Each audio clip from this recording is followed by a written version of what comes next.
가운데 절기를 지키라고 명령을 하고, 첫 번째는 유월절인데 무교절이라고도 합니다.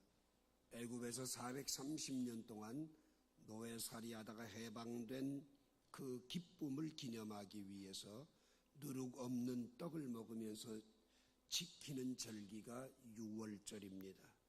두 번째로는 맥추절인데 성경에 보게 되면 칠칠절, 오순절 이렇게 표현도 합니다.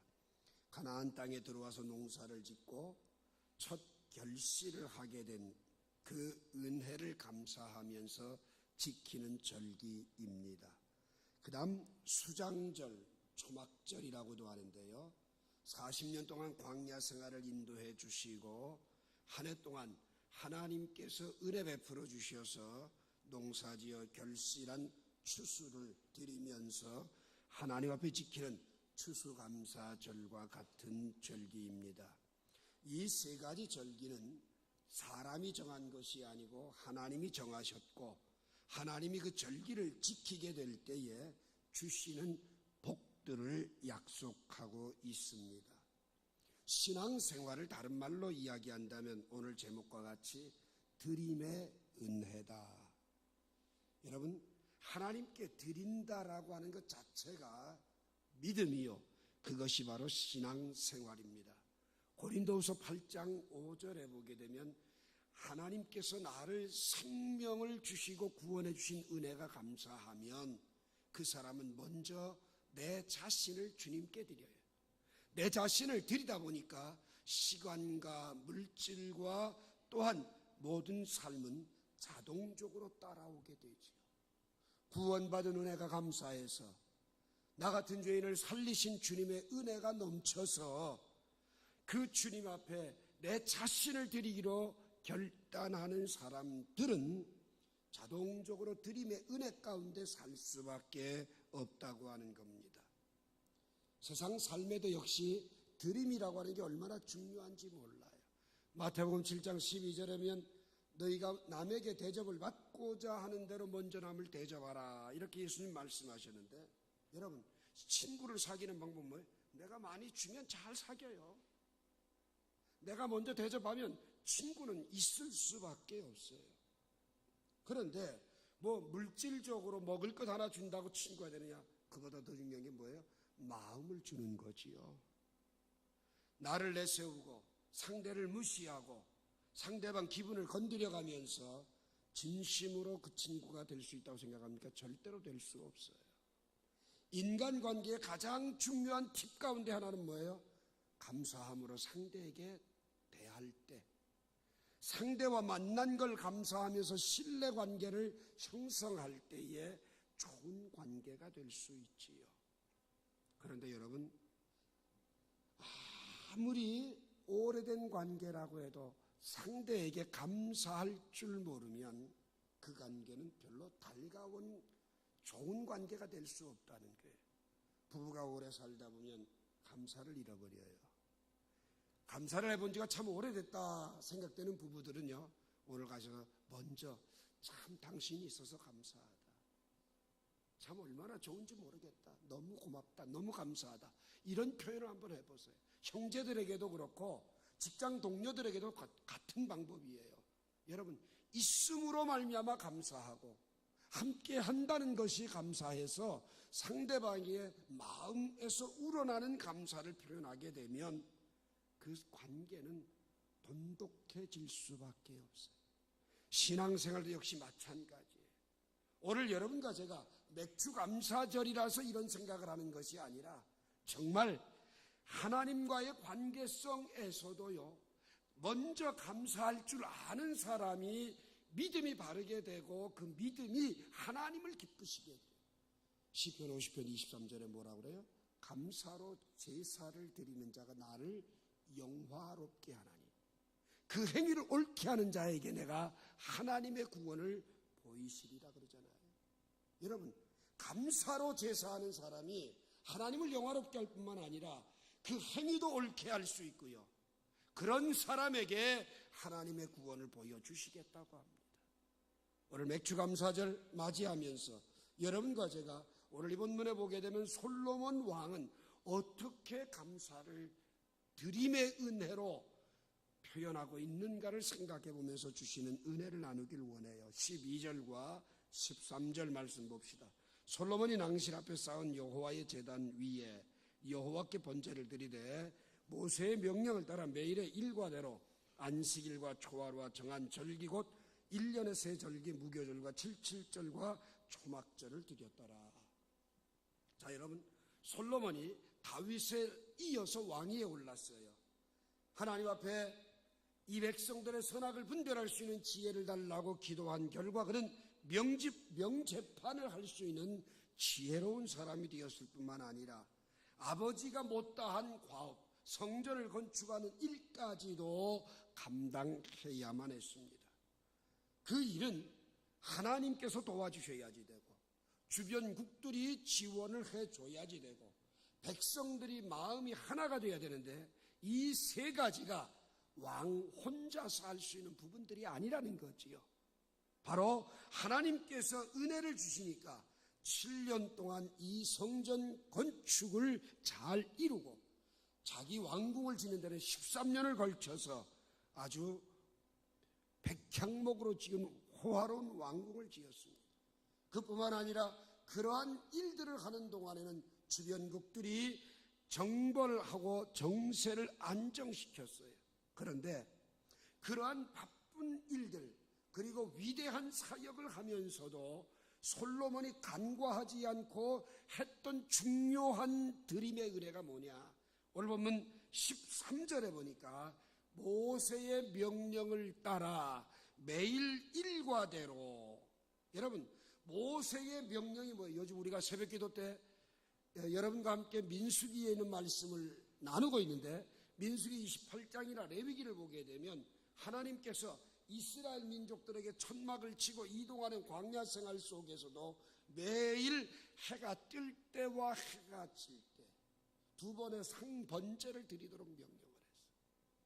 그리고 초하루가 되면 초하루, 그 다음에 안식일이 되면 안식일, 절기가 되면 절기, 모든 것들을 중복이 된다고 어느 하나 하는 게 아니라 다 명령대로 제사를 드렸는데, 여러분 성전 건축이라고 하는 위대한 일들을 감당하면서도 매일 일과대로 매일 아침과 저녁에 제사를 드렸고, 초하루면 초하루 월삭을 또 다시 드렸고, 안식일이면 안식일 드렸고, 그리고 속죄일이면 속죄일 드렸고, 그뿐만 아니라 3대 절기 때는 절기를 지키면서 그 일들을 감당했다라고 하는 겁니다. 모세의 율법을 따라 정확하게 1년에 3가지 절기를 지키면서 성전 건축을 했어요. 다시 말하자면 하나님께서 명하신 명령에 철저했다라고 하는 거예요. 여러분 아무리 습관을 따라 한다고 해도 이게 쉽습니까? 여러분들 매일 새벽 기도와 저녁 기도하기가 쉬웁니까? 여러분 주일이라고 온전히 주님께 드리는 게 쉬웁니까? 쉽지 않아요. 이렇게 할 수 있었던 게 뭐냐? 바로 하나님의 은혜에 대한 감사 때문이에요. 하나님의 은혜가 너무 감사하니까, 그 하나님의 은혜를 생각하니까 매일의 일과대로 그러한 드림의 은혜를 누리게 되었다는 겁니다. 오늘 이 시간 여러분, 우리가 잘 아는 대로 솔로몬은 1000번제를 드려서 남들이 받지 못한 뛰어난 지혜를 얻었던 사람입니다. 그가 정말 동서양 어떤 학문을 막론하고 모든 분야의 전문가가 될 수 있었던 것도 바로 이러한 그의 드림의 은혜 속에서 누리는 축복이다. 3가지 이야기를 드렸어요. 하나님이 도와주셔야지 되고, 주변국들이 지원을 해줘야지 되고, 그뿐만 아니라 모든 일들 속에서 하나님께서 백성들이 하나가 돼야 되는데 이건 사람이 할 수 있는 게 아니거든. 여기서 여러분과 제가 얻어야 될 소중한 교훈이 뭐냐? 하나님의 명령대로 드리니까 하나님이 솔로몬이 원하는 것보다 넘치도록 베풀어 주시는 은혜가 있다는 겁니다. 오늘 여러분과 제가 여기에서 맥주 감사절을 맞이하면서 하나님이 내게 주신 은혜, 가장 큰 은혜 뭐예요? 구원받은 은혜요. 구원받은 은혜.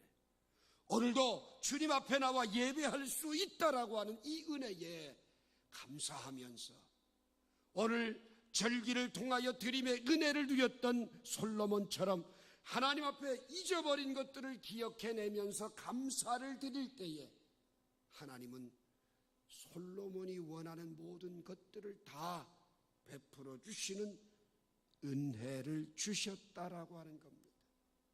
그러므로 오늘 이 시간 여러분과 제가 이 말씀 속에서 내게 적용해야지 될 팁은 매일 일과를 따라, 이 말은 신약성경에 보게 되면 예수님께서 습관을 따라 새벽이면 오히려 한적한 곳에 나가 기도하셨고, 또한 습관을 따라 밤이면 겟세마네 동산에서 늘 기도하셨던 그분의 삶, 그것뿐만이 아니라 안식일이 되면 누가복음 4장 16절에 보면 회당에 들어가서 성경을 읽으셨고 가르쳤고, 예수님의 삶을 보게 되면 매일 일과를 따라 피곤하고 지쳐서 못하는 게 아니라 그 일과를 따라 하나님 앞에 드리는 드림, 그것이 절기에도 예외 없이 이루어지고 있는 것이 바로 솔로몬의 삶이요 우리 주님이 가신 길인 것을 기억하시고, 여러분과 저도 이런 드림의 은혜를 받게 되기를 주님의 이름으로 축원합니다.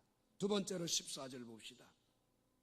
솔로몬이 또 그의 아버지 다윗의 규례를 따라 제사장들의 반열을 정하여 섬기게 하고 레위 사람들에게도 그 직분을 맡겨 매일의 일과대로 찬송하며 제사장들 앞에서 수종 들게 하며 또 문지기들에게 그 반열을 따라 각 문을 지키게 하였으니 이는 하나님의 사람 다윗이 전에 이렇게 명령하였습니다. 이 사건은 역대상 25장에 나오는 사건입니다. 레위인들이 굉장히 많았어요. 성막 봉사를 하는데 너무 많으니까 반을 나눴어요. 팀을 구성을 했어요. 24개 지파별로 팀을 구성을 했어요. 그래서 찬송하는 일도, 문지기하는 일도, 제사장들도 모든 성전의 파트를 24개 파트로 나누어서 찬송을 담당한 사람, 문을 지키는 사람, 성막의 기구들을 옮기는 사람, 그 다음에 제사를 집례하는 사람, 모든 맡겨진 사명대로 봉사하도록 명령을 하고 있다. 반열대로. 이 반열이 다윗의 규례에서 나왔어요. 조금 아까 모세의 명령을 따라 그 모든 절기들을 지키는 솔로몬, 이제는 다윗의 규례를 따라 반열대로 그 모두를 봉사하도록 순번을 정하여 지휘하고 있음을 보게 됩니다. 아버지 다윗이 먼저 그 일들을 했는데, 여러분 그 이유가 뭐냐? 14절 마지막에 보니까 이는 하나님의 사람 다윗이 전에 이렇게 명령하였습니다. 자, 아버지이기 때문에 한 게 아니라 하나님의 사람이기 때문에 그 명령대로 했다라고 하는 사실입니다. 오늘 여러분과 제가 예배할 수 있는 장소가 있다, 예배할 수 있다, 이것만 해도 우리는 감사한 일입니다. 찬송할 수 있다, 얼마나 감사합니까? 자기에게 주어진 파트를 따라서 그 파트가 철저하게 구성을 이루고 있고, 그 구성에 배치된 파트에서 최선을 다해 드리는 이 모습이 얼마나 귀중한 겁니까? 찬양을 맡은 사람이 찬양을 제대로 안 했다, 문지기를 맡은 문지기 제대로 안 했다, 제사를 집례해서 제사 집례를 똑바로 이행하지 못했다, 이러면 그건 드림의 은혜가 아니에요. 오늘 그리스도의 몸된 모든 성도들은 각기 맡겨진 지체로서의 기능과 역할을 해야지 돼요. 오늘 여러분과 제가 보이지 않는 부분의 지체라고 할지라도 그 지체는 소중한 지체. 왜? 그 지체가 기능을 못하면 불구가 되기 때문에. 이 반열을 따라 드렸다는 말은 모든 지체가 하나가 되어 한 몸이 되어서 하나님께 드릴 줄 알았다, 온전한 기능을 이야기합니다. 흔히들 많이 이런 얘기를 합니다. 봉사하는 사람만 죽도록 하고 안 하는 사람은 평생 안 한다. 이건 안 하는 사람들이 불구를 만드는 겁니다. 그런 일은 없어야 된다는 거예요. 반열을 따라 오늘 내가 이곳에서 하나님의 은혜를 감사하면서 한 예배의 사역자로서 한 부분으로서 헌신하는 사람으로서 주신 은혜를 따라 드릴 줄 아는 것, 이것이 바로 오늘 솔로몬이 드리는 은혜였다라고 하는 겁니다. 오늘 이 시간 여러분과 저도 내가 해야 할 몫이 무엇인지, 내 몫에 주어진 십자가가 무엇이며 내가 섬겨야 될 게 무엇인지 깨닫고 그 주어진 위치에서 내 몫을 감당하며 하나님께 영광을 돌리는 은혜가 있기를 주님의 이름으로 부탁을 드립니다. 자, 마지막 세 번째로 15절과 16절 봅시다. 제사장들과 레위 사람들이 국고 일이든지 무슨 일이든지 왕이 명령한 바를 전혀 어기지 아니하였더라. 솔로몬이 여호와의 전에 기초를 쌓던 날부터 준공하기까지 모든 것을 완비하였으므로 여호와의 전 공사가 결점 없이 끝나니라. 여기 보게 되면 제사장들과 레위 사람들에게 이 성전 봉사의 사역만 맡긴 게 아니라 국고도 맡긴 게 있고 또 다른 일들도 맡긴 게 있어요. 그런데 왕이 명령한 바를 전혀 어기지 않았다. 여러분, 누구에게 더 시켰겠습니까? 잘하는 사람에게 더 시켰어요. 잘하는 사람에게 더 시키다 보면 때로는 교만이 싹틀 때도 있고 때로는 원망과 불평이 쏟아져 나올 때도 있고 때로는 왜 나만 이렇게 많이 하라고 하느냐라는 생각이 들 때도 있겠지요. 더더군다나 레위인과 제사장은 자기에게 주어져야지 될 전담 업무가 아닌데도 불구하고 명령이 하달이 됐어요. 그런데도 오늘 본문 15절에 보니까 전혀 어기지 아니하고 명령에 따라 그들이 봉사하고 섬겼던 것을 우리는 보게 됩니다. 여러분, 2014년도 상반기를 보내고 하반기를 맞이하는 첫 주일, 여러분 반년 동안 6개월 동안 혹 하나님께서 내게 주신 감동과 내게 어떤 일들의 부탁을 받을 때에 미루거나 또 방치하거나 또 정말 오차 없이 그 일들을 감당해내고 있었는지 한번 되돌아볼 수 있길 바라요. 더더군다나 오늘 이 15절 말씀에 보면 왕이 명령한 바를 전혀 어기지 아니하였더라, 이 말의 원어의 뜻을 보게 되면 그들은 자기에게 더 부담스럽고 더 힘든 일들이 맡겨졌을지라도 그 섬김의 즐거움을 잃지 않았다, 이런 뜻입니다. 봉사하는 사람이 자원하는 마음으로 하는 거 중요하지요. 그런데 자원이 아니라 명령에 의해서 할 때도 즐거움으로 할 때 그것이 진정한 봉사가 된다. 이게 뭐예요? 감사함으로 해야 된다는 거지요. 은혜에 대해서 감사하는 마음, 그것이 완벽한 드림이라고 하는 겁니다. 온전한 은혜입니다. 마지못해 하거나 대충 해버린다면 그건 드림의 은혜라고 말할 수가 없을 것입니다. 형식적이고 가식적인 건 하나님이 받지 않으시기 때문입니다. 1972년도 3년도에 우리나라의 중동 건설이 붐을 이루었어요. 해외에 취업을 많은 가정들이 나갔는데 해외에서 일하고 있는 한 남편이 자기 아내에게 편지를 보냈어요. 어제는 내가 몰던 덤프트럭이 뒤집혀서 몸은 다치지 않았는데 트럭이 망가지는 바람에 내 과실이라 트럭 그 값을 변상을 해야 되기 때문에 몇 달은 송금을 할 수가 없을 것 같아요. 그러면서 이 남편이 한국 땅에서 잘 먹고 잘 사는 사람도 많고 해외 나와서 시원한 사무실에 앉아 근무하는 사람도 많은데 피땀을 흘리며 어쩌다 실수했는데 그걸 몇 달 동안 벌어서 갚아야 된다고 하니 세상 살기 참 원망스럽다라는 내용의 편지를 보내왔어요. 아내가 그 편지를 보고서 당장 생활이 문제가 되는데도 불구하고 믿음 있는 아내였기에 그는 이렇게 답을 했어요. 차가 전복되어도 머리털 하나 상하지 않았다니 얼마나 감사합니까? 트럭이야 망가지면 고칠 수 있지만 사람 몸 망가지면 고치기도 힘든데 당신이 건강하니 감사하고, 또 해외에 가고 싶어도 못 가는 사람들이 너무 많은데 건강한 몸으로 취업했으니 감사하고, 당신은 막노동하겠다고 중동 갔는데 운전 경력 인정 받아서 중장비 몰면서 운전하게 됐으니 얼마나 감사하냐. 당신이 말하는 한탄스러움은 한탄이 아니라 다 생각해보면 감사할 것들 뿐이라오. 여러분, 똑같은 사건을 놓고 남편은 불평으로, 아내는 감사함으로 담고 있어요. 여러분, 왜 불평이 되고 왜 감사가 됩니까? 여러분은 주로 어디에 서십니까? 오늘 여러분, 기쁨을 기쁨으로 표현하지 못하고 감사를 감사로 표현하지 못하는 이 사람은 불행한 사람입니다.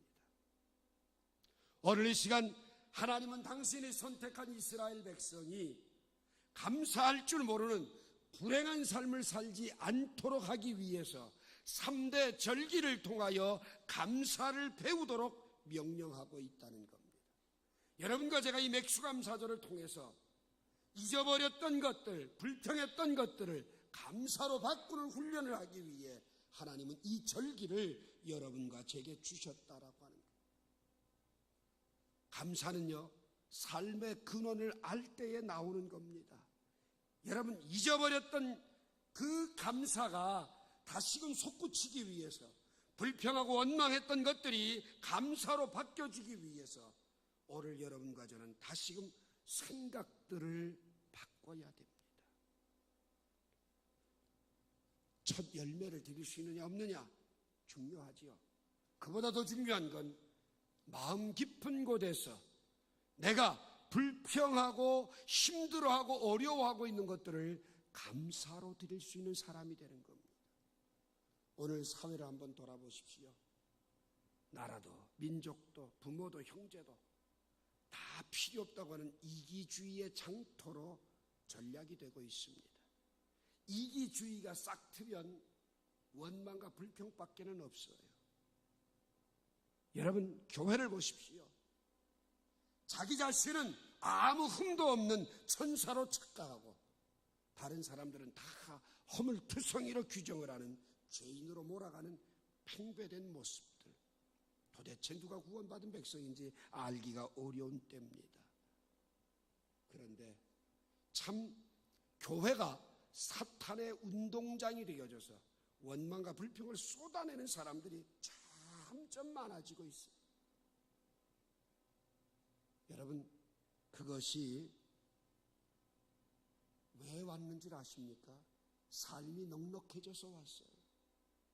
옛날 보리밥을 먹던 시절은 원망 불평이 없어요. 지금은 육선을 놓고 먹으니까 불평이 나오는 거예요. 옛날 정말 어려운 삶, 땀 흘려 일하지 않으면 먹고 살 수 없었던 그 빈곤의 시대에는 원망 불평이 없었어요. 지금은 기름들이 끼고 여유로워지니까 원망 불평을 쏟아내고 있어요. 참 누가복음 17장 21절에 이런 말씀이 있죠. 천국은 여기 있다 저기 있다 해도 믿지 말 것이요 너희 마음 안에 이미 임하였느니라. 여러분과 저는 이미 하나님의 나라가 우리 안에 있어요. 하나님의 나라에 있는 사람들은 원망 불평 안 쏟아내. 다 감사할 일이고 다 기쁜 일들로 받아들이게 된다는 거지. 추수감사절을 통해서 한 가지만은 꼭 배웁시다. 내 모든 삶이 하나님으로부터 시작된다는 것. 한번 따라합시다. 내 모든 삶이 하나님으로부터 시작된다. 하나님이 주시니까 감사하고, 하나님이 허락해 주셨으니까 감격스럽고, 하나님께서 내게 주시니까 행복해지고, 여러분, 이것이 바로 하나님의 자녀들의 모습이에요. 고린도전서 10장 10절에 보면 그들 가운데 어떤 사람들은 원망하다가 멸망시키는 자에게 멸망하였나니 너희는 그들과 같이 원망하지 말라 그럽니다. 맥케니 목사님은요, 감사는 플러스고 불평은 항상 마이너스다. 감사하면 감사할수록 플러스가 된다는 거예요. 불평은 불평할수록 마이너스가 된다는 거예요. 예? 오늘 여러분과 제가 맥주 감사절인데 오늘 이 본문 16절에 보기에는 솔로몬이 여호와의 전 기초를 쌓던 날부터 준공하기까지 7년이에요. 7년. 모든 것을 완비하였으므로 여호와의 전 공사가 결점 없이 끝나니라.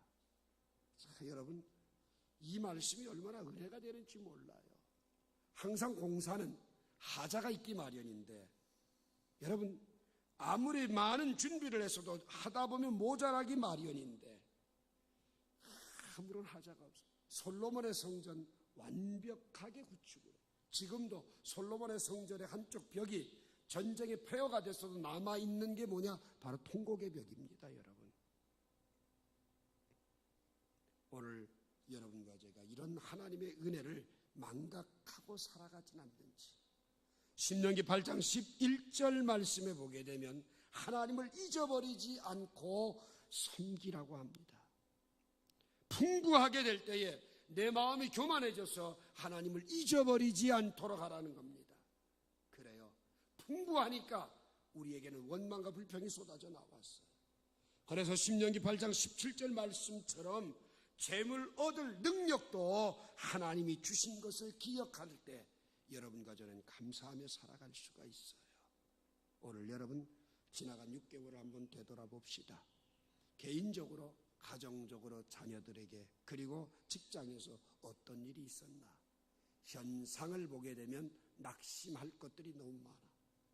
왜 하나님이 나에게 이런 아픔을 자꾸 주실까? 원망할 수 있는 것들이 생겨져요.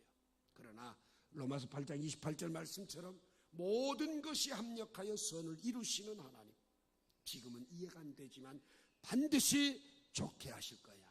지금은 내가 납득할 수 없지만 하나님은 아름답게 만드실 거야. 그걸 생각하게 되면 우리는 데살로니가서 5장 18절 말씀처럼 범사에 감사할 수 있게 될 것입니다. 하나님의 계획 속에서 오늘 여러분과 제가 어떤 일들 속에서도 감사할 수 있는, 그리고 하박국 선지자처럼 포도나무에 소출이 없고 여러분 무화과나무에 열매가 없어도 우리의 양이 없어도 외양간에 소가 없어도 여호와로 인하여 나는 기뻐하고 즐거워하리라. 주님은 언제나 나와 함께 하시고 나의 모든 길들을 지키시고 인도하시는 그 하나님, 그분이 있기에 모든 것들을 감사하며 나아갈 수 있는 은혜가 있기를 주님의 이름으로 축원합니다. 불평하는 가운데는 사탄의 역사가 더욱 기승을 부립니다. 감사하는 사람에게는 성령의 역사가 강하게 나타납니다. 오늘 하나님 앞에서 진정한 감사를 드릴 수 있는, 첫째는 절기를 따라서 드리는 은혜, 두 번째는 오늘 여러분과 제가 반열을 따라 드리는 은혜, 그리고 마지막으로는 정말 명령에 따라 드리는 은혜를 통하여서 진정한 드림의 믿음들이 되기를 주의 이름으로 축원합니다. 기도하겠습니다. 좋으신 하나님, 은혜를 감사합니다. 오늘